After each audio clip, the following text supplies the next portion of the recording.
सचिन उसके बेटे के उम्र का, सचिन कपड़े धो के सुखा रहा है, सीमा इंस्टाग्राम बना रही है, सचिन बाल कंघी कर रहा है सीमा के, वो इंस्टाग्राम बना रही है। बुढ़े कह रहे हैं हमारे यहाँ के रऊपरा के जिनके मुंह में दांत नहीं है मरने को जा रहे हैं। सीमा हैदर प्यार में आई है, बहू बन गई, प्यार में आई है सचिन के। एक पति से प्यार किया, शादी कर ली, छोड़ दिया, दूसरे पति से प्यार किया, बच्चे पैदा कर लिए 4-4, फिर छोड़ दिए, फिर प्यार करके यहाँ पे आ गई, अब किसी और से प्यार होगा फिर छोड़ देगी। अरे ये प्यार है क्या है? इसको कहते हैं मुंह मारना। और प्यार करने का जिसके पास 4 बच्चे या निशाने, उसे कहाँ से टाइम मिल जाता होगा भैया प्यार का। लप्पू सा सचिन कहने वाली मिथिलेश भाटी हमारे साथ मौजूद हैं। बहुत फेमस हुई आप, लेकिन अब नोटिस आ रहा है लीगल, कह रहे हैं कि जो कहा वो गलत कहा आपने, क्या करेंगे?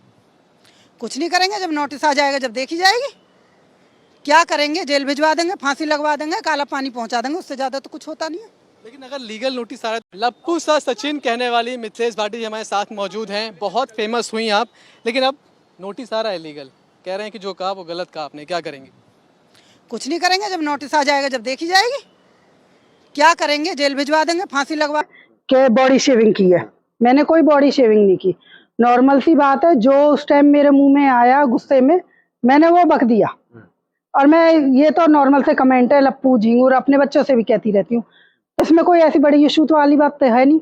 मेरे को भी वीडियो में कह रहे हैं कि आप भी लप्पी लग रही हो। मैंने कहा अच्छी बात है भाई, तेरे को मैं लप्पी लग रही होंगी, जब मेरे को कोई लप्पू लग सकता है तो मैं भी तो किसी को लप्पी लग सकती हूँ।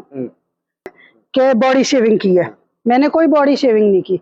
नॉर्मल सी बात है, जो उस टाइम मेरे मुंह में आया गुस्से में मैंने वो बक दिया।